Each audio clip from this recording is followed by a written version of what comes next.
afternoon. We are Tipping Point Consultants.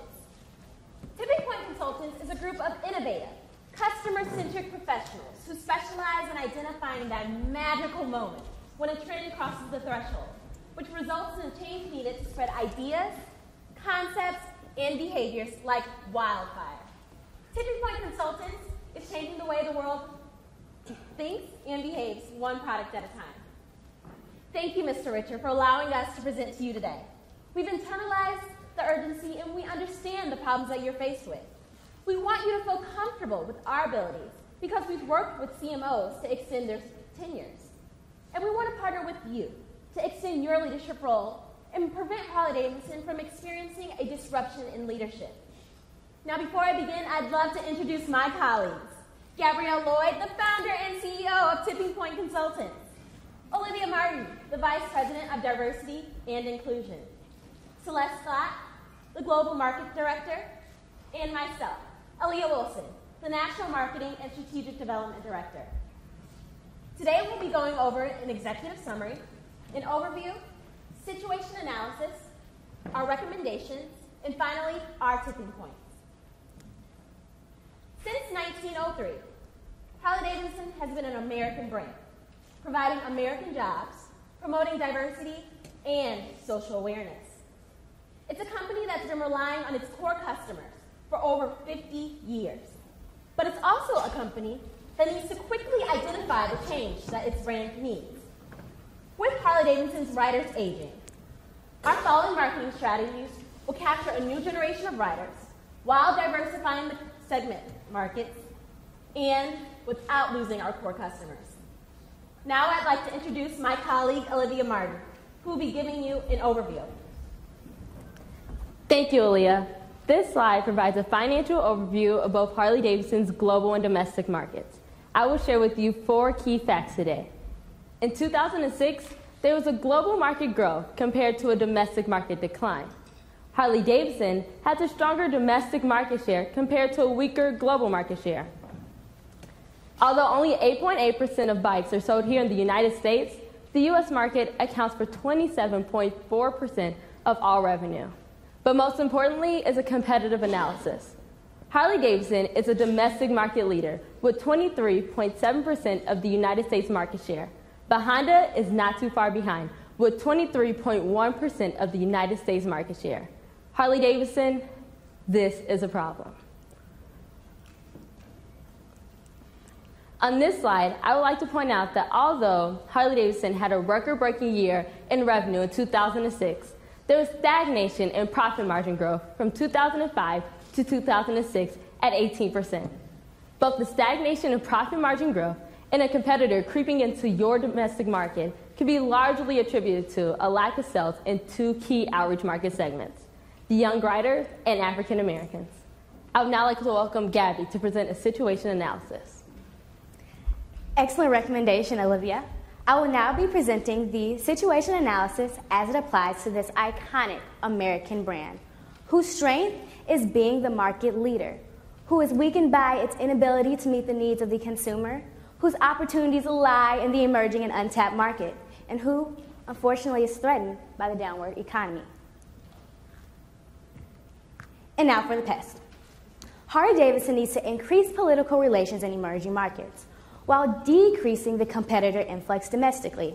Harley-Davidson, who suffers from an aging core customer base, has failed to use technology to reach the outreach consumer. But let me slow this down for you and focus on 2 key areas, the political and economic aspects.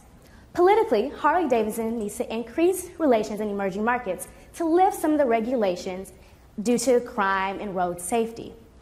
Economically, Harley-Davidson needs to think of a strategic plan in order to market towards the outreach customer. And now, Aaliyah Wilson will be giving the first part of that strategic plan. Excellent analysis, Gabby. Now, like I stated before, Harley-Davidson's riders are aging, and we have created several marketing strategies, which include direct-to-consumer marketing, an expansion strategy, advertising campaigns, and a segmentation plan, leading to the result of the maintenance of our core customers, the expansion into emerging markets, the growth of our outreach markets, and finally, the utilization of our House of Brands approach. Now, Tipping Point Consultants' strategy is to optimize Harley-Davidson's strengths and not only retain the core customers, but also broaden the target markets to open Harley-Davidson up to a new revenue of sales. Now, I want to talk to you about who Harley-Davidson's core customers are. As you can see above, we have our Hells Angel biker, who loves our heavyweight and chrome bikes. Next, we have our mid-aged Caucasian male, who loves everything in between. Now, we'd like to applaud Harley-Davidson for generating a loyal customer base, but let's face it, your core customers are aging. Tipping Point Consultants has generated a plan that will give the keys to the next generation, our younger rider. Our first recommendation is our core customer maintenance through our buyback program. Statistics show that Harley-Davidson's average customer is our baby boomer, ages 43 to 61. Now, our buyback program will entail a specific bike selection, which will include our Iron 883, our Super Low, and our Custom 1200. We've chosen these bikes specifically because we feel they are most appealing to the younger generation. For our core customers, we will allow them to trade in their seasoned Harley-Davidsons, and in place, we will provide them with a $2,000 incentive that will go towards their next Harley-Davidson purchase. For our customers that choose not to participate in our buyback program, we will still provide them with a $500 incentive to maintain customer loyalty. To promote our buyback program, we will utilize direct-to-consumer marketing. Now, you may be wondering, what are we going to do with all these bikes? And that's an excellent question. We will take our core customers' seasoned Harley-Davidsons, refurbish them, and sell them to a younger generation. We've provided this option so Harley-Davidson can provide affordability to their younger customers. We will then utilize a strategic placement plan of both our buyback and our refurbishing markets. We'll place our buyback programs in the top 10 Harley-Davidson distributors. We'll then take these bikes, refurbish them, and sell them in the top 6 states with the highest youth population. As you can see on this chart above, from 2003 to 2007, the core demographics of Harley-Davidson consisted of 88% male. After the implementation of our program, we project that Harley-Davidson will capture 18% of the younger generation at a minimum. This program supports our slogan, giving the keys to the next generation. As you can see on this financial analysis, we've taken the sample of the Iron 883, the Super Low, and the Custom 1200 to show the financial impact of the buyback program on Harley-Davidson. From 2006 to 2014, there will be a 5 to 12% volume increase per year. From 2008 to 2014, revenue will have doubled. And by 2014, we project that Harley-Davidson will have generated a net income of under $9 million from just our refurbishing program. So as you can see, our financial analysis supports our plan and shows that it works. So whether we're selling bikes to our younger customers or if we're buying and selling bikes to our core customers, our market share will always be increasing. Now I'd like to introduce my colleague, Celeste Scott, who will be giving you our next recommendation. Great points, Aaliyah. We recommend that Harley-Davidson take advantage of the emerging markets by implementing a China expansion strategy. The Asia-Pacific region accounts for 83.8% of the total market value and 34.6% of the total market revenue. This is a huge opportunity that Harley-Davidson is missing out on. The Asian baby boomer must be targeted because they have not been reached well by the global motorcycle industry. Advertise in cities like Hong Kong that will be able to uphold the global growth of Harley-Davidson. The heavyweight bike should be marketed due to the increased interest in leisure riding. Our marketing plan includes focusing on e-commerce by promoting ads on sites like Youku, increased community engagement through a public service announcement that focuses on 2 key areas, road safety and the reduction of crime, and expand new local distribution channels with 1 new dealership per year. Financially, this will impact Harley-Davidson by increasing market share from 8% to 22% by 2014. Along with more units being sold, revenue will increase from $1 million to approximately $2.5 million. This proves that China will experience the ride. Now I'd like to introduce Olivia, who will be giving our 3rd recommendation. Excellent emerging markets expansion plan, Celeste. We as Tipping Point Consultants will be giving our third recommendation, which is the growth of our outreach market through giving the African American female a reason to ride. This is Kelly. She is a 35-year-old recent grad student. She is single and the head of her household. By day, she is a manager at an engineering firm. Kelly is a writer because it gives her a break from the hustles and bustles of life. The current outreach market demographics. The outreach market accounts for 12% of Harley-Davidson sales, with 8% of the outreach market being people of color. The African American is seen as the driving force of American culture, with 73% of whites and 67% of Hispanics believing that African Americans influence mainstream American culture. With this information, you may wonder, why the African American female? Currently, the African American female is the most underrepresented in both Harley-Davidson's marketing and sales. Yet the African American spending power is estimated to grow to $1.3 trillion by 2013, account for 29% of head of households, control 43% of the African American spending power.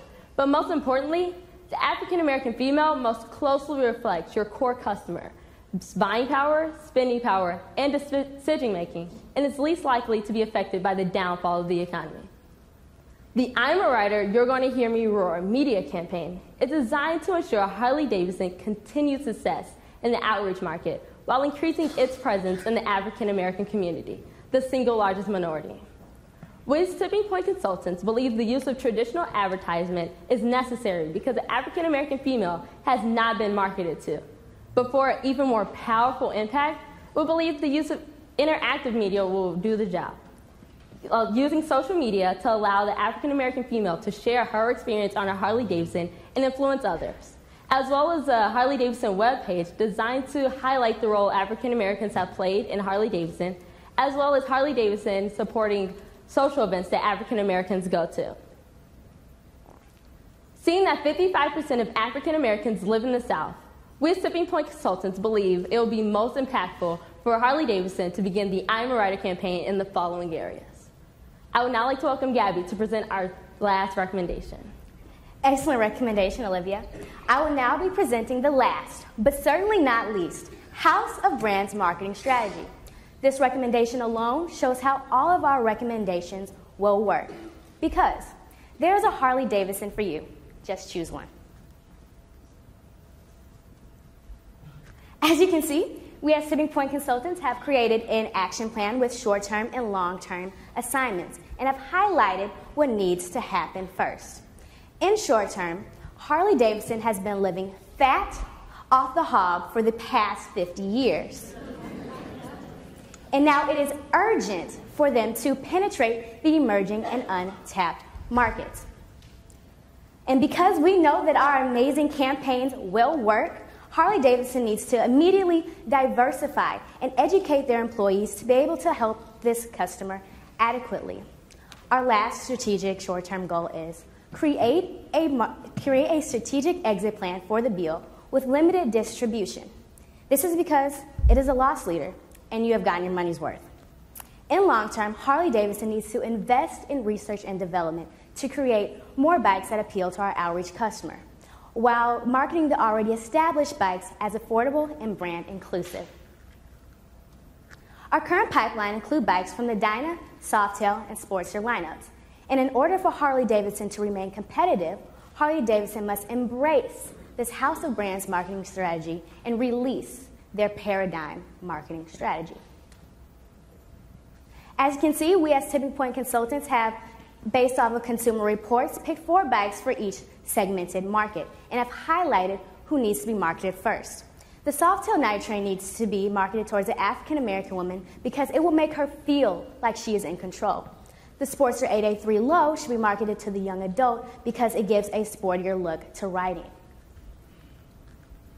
In order for Harley-Davidson to remain visible and competitive, Harley-Davidson must increase the production of parts. It must showcase their diversity and community involvement and show their financial services that are available to them. This is critical because this is a $300 million potential revenue. As you can see, we as Tipping Point Consultants have projected the financial impact of the African American I Am a Writer campaign and I've highlighted that the market share will be from 48% to 67%, creating a 19% increase, and the revenue share from 47% to 57%, creating a 10% increase. But if you look at the competitor analysis, you will see that it has decreased 50%, from 19 to 8.6%. This is crucial because it shows that this segmented plan does work. We have done the same for our young rider and have shown that the market share will increase from 30 to 41%, creating an 11% increase, and the revenue will increase from 30 to 36%, creating a 6% increase. And again, the competitors have decreased 50%, showing that this segmented plan does in fact work.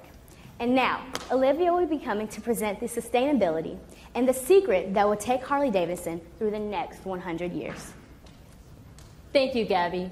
Through research, we as Tipping Point Consultants have come up with a comprehensive yet aggressive action plan that will address all of Mark Heinz Richards' concerns: the maintenance of your core customer, the increase in emerging market shares, and the growth of your outreach market segment, all through a house of brand strategy. For the Tipping Point Consultants plans will address your ominous future. For the past 2 years, Harley-Davidson has seen a decline in all key financial segments. That, paired with a growth in your competitors' market share and the downward economy, does not fare well for Harley-Davidson. Our plan validates your continued leadership of this iconic American brand and will lead to the results of a net income growth of $500 million and a profit margin growth to 19%, as well as growth in your outreach markets, the African American and the young riders, all by 2014.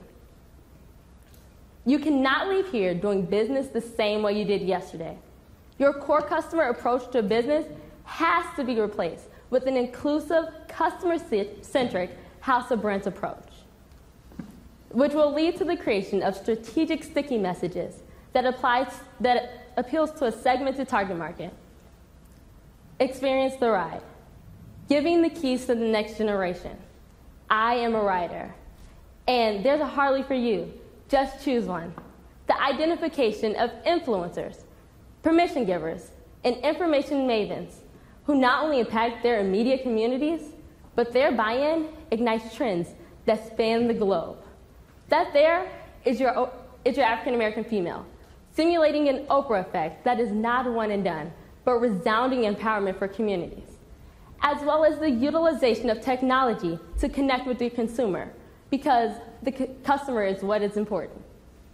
Today, if you had one shot, one moment, just one opportunity to capture everything that you ever wanted, would you capture it?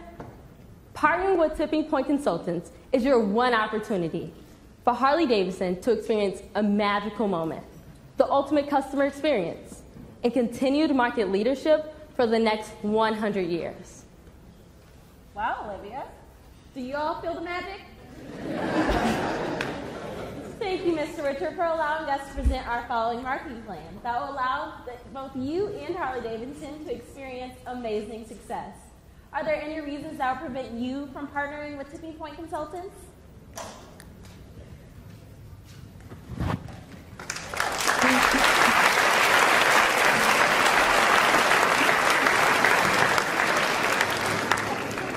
Thank you.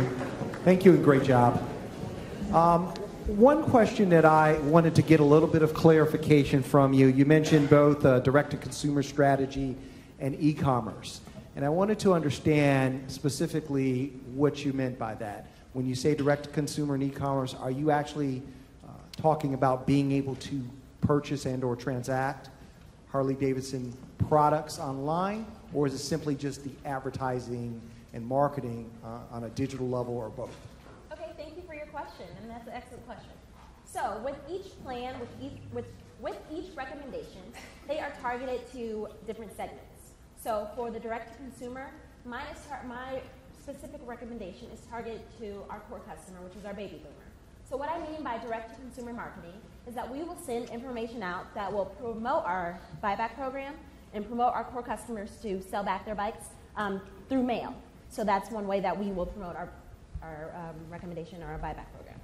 And for the e-commerce, I'd like to allow my colleague Celeste to talk more about the e-commerce. Thank you so much for your question. And e-commerce covers the aspects of buying bikes online in China and increasing that rate, but also we will work on marketing behind that as far as pop-up ads to link to the website to increase purchasing of bikes. And just one follow-up question on that. So interesting to hear. As you know, we have a well-established dealership network with Harley-Davidson. How do you think that strategy would play with our dealers? Well, considering there's not as many dealers in the Asia-Pacific region, most of the sales are online, and actually 32% of the online sales are accounted from the Asia-Pacific region. So this will definitely be effective for this region. Thanks again for a great presentation. So I have a two-part question, but it's around the same thing, and it's the resale program. So if we agree that our product, the Harley-Davidson product, is a luxury product, and it's kind of a status symbol, why do we think our core customers would be interested in selling them back? And likewise, why do we think young customers would be interested in old bikes with chrome and loud noises? Thank you for the question. Olivia, can you take us back to our slides? Of course. Oh, I'm on the slide. Okay, so for clarification, you asked why would our core customers want to sell back their bikes? Okay, so as our core customers, our baby boomers are aging, they come to a point where they're no longer physically able to ride their bikes. It is actually physically uncomfortable for them, and they can no longer, that specific bike can no longer fit their needs. So with our buyback program, we allow our younger the bikes that we take. We have a specific buyback program, which will include the Iron 883, Super Low, and Custom 1200. And these bikes are known to have less chrome, and they are known to be more appealing to the younger generation. So even if there is more Harley-Davidson's known for their leisure riding and their chrome, we will only get these specific bikes back from our core customers to sell to our younger generation. And to add on to that, why would the younger customer want to buy back a bike? It's because it's more affordable, and they might be just out of college, but they really want to ride a bike. And we're just exposing them to Harley-Davidson, prepping them to buy their next bike. Does that clarify your question? Okay, thank you. And just one secondary question on that point. How do you think the buyback program will affect new product sales? Did you consider that in your analysis? Okay, that's an excellent question. Okay, I have an answer for you. Yes. So for clarification, you're asking, will this affect our new bike sellers? Okay, so really for this refurbishing program, the problem with Harley-Davidson is that we have a low market share, and our competitors are gaining more market share. So we will be able to fix Harley-Davidson's problem when we have each customer, no matter if we're having our core customer sell back their bike and buying a new Harley-Davidson, which will promote sales, or we have a young customer buying a refurbished bike, and then later wanting to get a new bike from Harley-Davidson, which will also promote sales. But out of the two, we are also both, no matter what we do, we are raising our market share. And we're keeping those customers from buying bikes from Honda and Yamaha. So we are solving Harley-Davidson's problem. You mentioned a house of brands, and what do you mean by that? Okay, that's for me. The House of Brands marketing approach is to pick specific bikes and have them fit the needs of each consumer. So like the Softail Night Train, as I stated earlier, is for the woman, but most specifically the African-American woman, because it's sleeker, it's cuter, and it has actually built-in shock absorbers so that when you're hitting those bumps, it doesn't hit as hard. So that is an example of the House of Brands approach. Hi, I just have a question about your PowerPoint presentation. You list the Harley-Davidson U.S. market share for African-American men and women and young adults, and it seems to suggest, based on 2013 numbers, that while these are markets we want to penetrate, our market share is vastly higher than the rest of our competitors. So I guess, can you talk a little bit about why we would want to invest dollars in that, considering we're so far ahead of the rest of the market?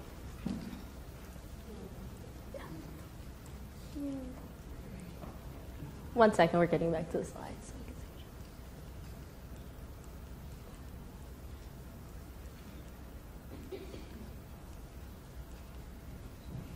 So is this the slide that you're talking about?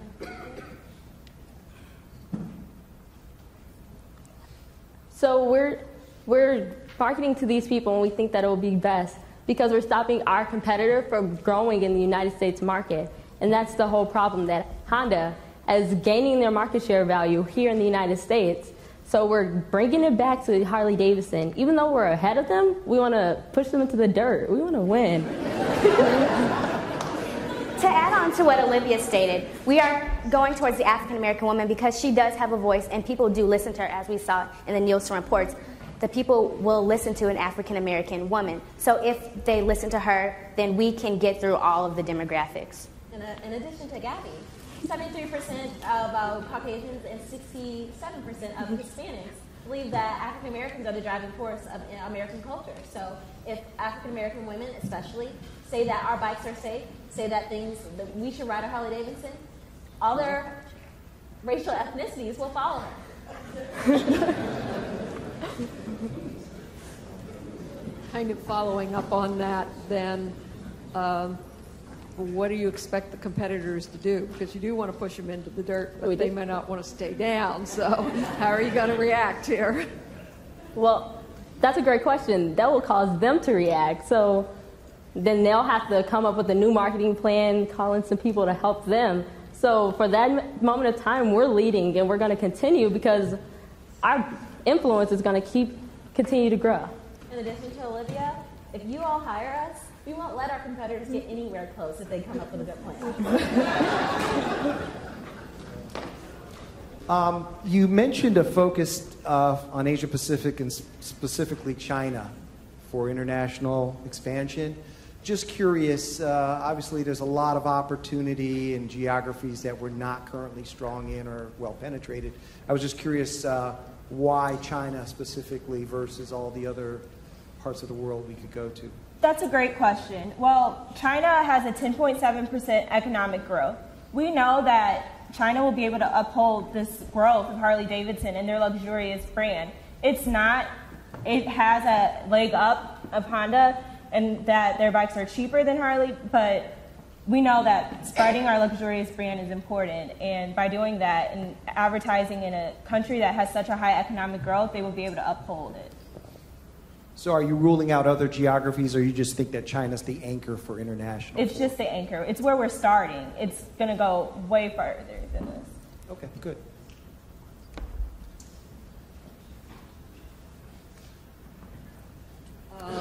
So are you going to then apply the young African-American female to China, and if so, how? Thank you for your question. We are not going to apply the young rider African-American female in China because we're going for their baby boomers, because when Honda came over here, they took what we weren't advertising to, so the young riders. So we're going to go over to China, take who they're not advertising to, the older riders, and sell them something that they will enjoy and have fun doing. We're going to take their low-hanging fruit, basically. So can you talk a little bit about how the I Am African American Women Hear Me Roar will flow into the other elements of the existing Harley Davidson culture, and whether you think that integrates well? Can you talk about that? That's an excellent question. Harley Davidson is a brand that promotes diversity.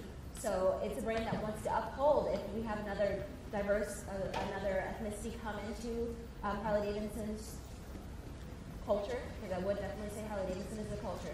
If we have another ethnicity come into the culture, I think Harley Davidson will definitely support it because that's one of their missions and that's what they want to support.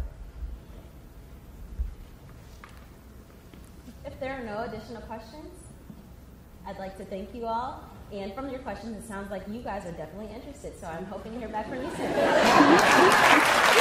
Thank you. Go ahead.